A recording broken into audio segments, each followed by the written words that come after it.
Just a closer look.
That's a fun one to play. Any questions? Well, how do you feel about the fact that, guitar technique seems to be taking over for feeling in the fingerstyle realm? Everybody's taken Eddie Van Halen and Michael Hedges and stepped it up exponentially. And it seems, I don't know, it seems to me like kind of at the loss of feeling and Well, yeah, I know what you mean. And then it is kind of getting crazier and crazier with prepared guitars and using two hands. If I ever see a guitar player taking off his shoes before a gig, I'm out of there. I think music and guitar music is always going to, I don't know if progress is necessarily the word, but it's going to evolve and it's going to continue to change. I think that's good. To me, that's one of the strengths of the steel string guitar is that there's not only one way to do it. With classical guitar, there's a fairly strict method. You get the Segovia's method, and Segovia naturally perched himself at the top, of the approach to it. Of course, Segovia basically got to the top by breaking all the other rules that were set before him. So my feeling is break your own rules, or make your own rules and break them when necessary. Not all music has to contain a lot of what you describe as heart. There's all kinds of ways to play music, and there's all kinds of music, and I tend to focus on the stuff that's got some of that, and I like a sense of narrative and a sense of gravitas to the music. Not all music is meant to be like that. So I think it's all good, pretty much. Eventually, it's going to come back to that. There's only so fast somebody can play. There's only so much room for so much noise. At some point, you got to play a palette. You know what I mean? And that, to me, that's one of the fun things about arranging other people's music for guitars. It really puts you back in touch with what is really important about music. Is that what is the story being told? How does it make you feel? you know, and there again, not all music has to be that way. I don't know if you remember or are familiar with the minimalist movement in classical music. It's modern classical stuff called minimalist. People like Steve Reich and Philip Glass, John Adams, where they play these repetitive patterns over and over again. And they keep adding these things onto it. And a lot of people kind of, I felt, missed the point of that stuff, which wasn't, you weren't supposed to be sitting there, you know, necessarily being emotionally moved by it.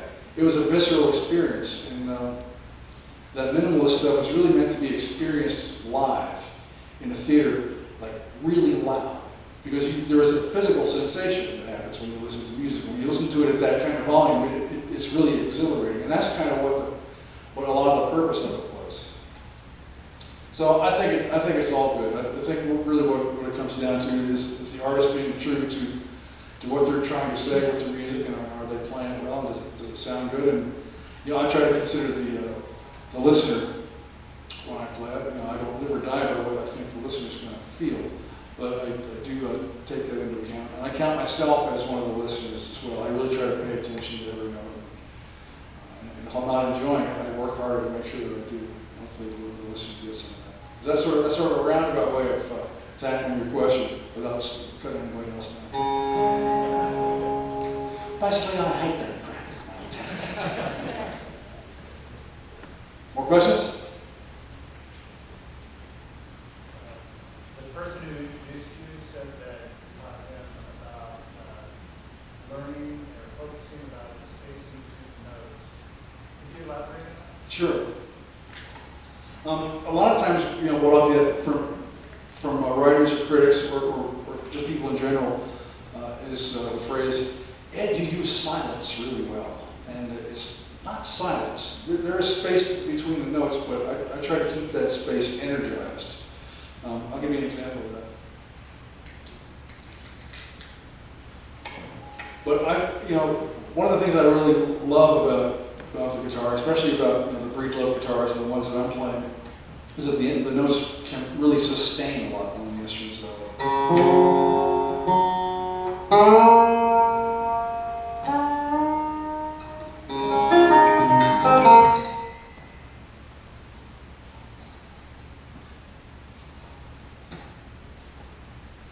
I'll try to play this one here.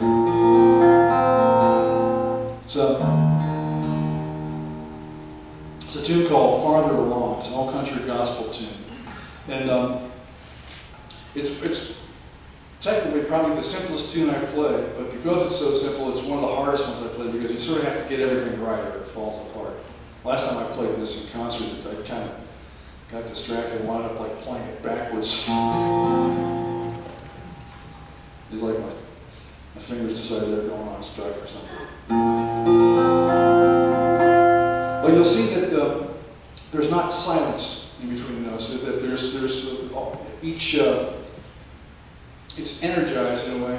You know, you think of it as like, you know, every note has a sunrise and a sunset, and I sort of like working in that netherworld, the twilight of sound kind of things. You know, become a little bit more energized. And one of the things that I really like to do is to be able to hear a note fading away as another note is coming up in front of it, but be able to hear two things at the same time. I like a sense of three-dimensionality to it.